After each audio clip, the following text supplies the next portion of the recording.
So, I've been asked throughout my years as a witch by both Cowans, non-witches, and witches, both, why does most things magical concerning witchcraft always involve the mind, visualization, and meditation? How come things just don't happen immediately, right in front of your very eyes, like in the movies and TV shows? And if I had $1 for every time I hear the term, I'll believe it when I see it. Man, I'd be rich beyond my wildest dreams. I'm sure of it. The plain and simple answer, this isn't how magic works on this physical plane we live on. If we lived on the astral plane, it would most certainly be the case, but we don't. There are 3 things to be concerned with in my very simplified explanation. One is our minds, which we are all very familiar with as we use our minds daily, every day, and almost constantly, even in sleep. Your mind is your direct connect to the astral. 2 is the physical plane, which is simpler enough, you're in it right now.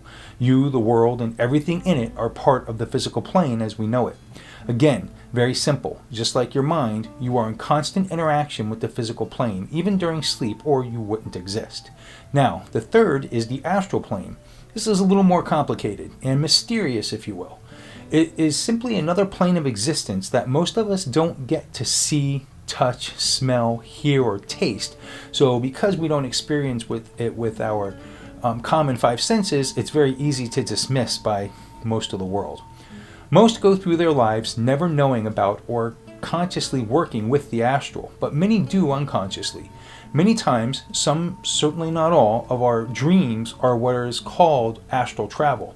Some are skilled enough with practice to travel to the astral plane at will.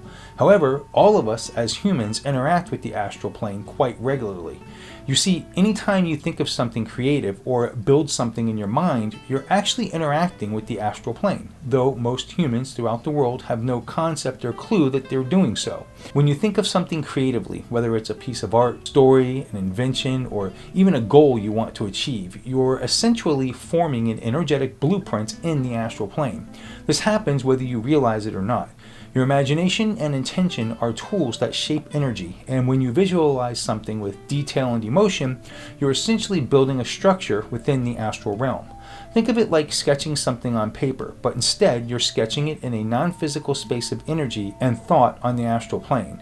So now you have created what you desire on the astral plane, but how do you get it to manifest on the physical? I mean, it's there, ready to grab. What now? Getting it from the astral to the physical is the tricky part, though it doesn't have to be. This is where you really need to want the desire you're working for.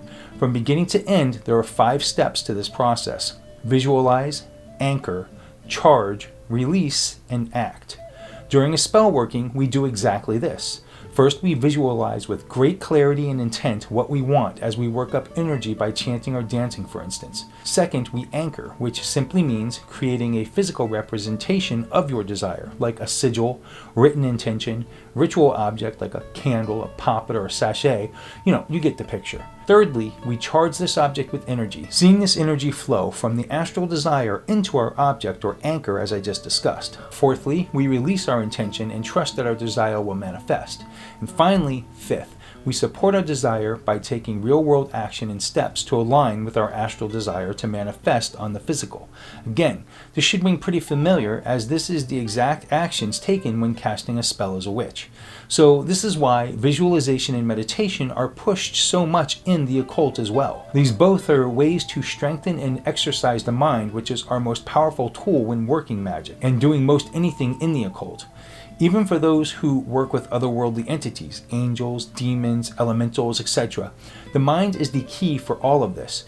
Do you really think you're going to dismiss that what you conjured into the physical plane without going to the root of the cause, which is in the astral plane? You work with entities magically, and you do this astrally.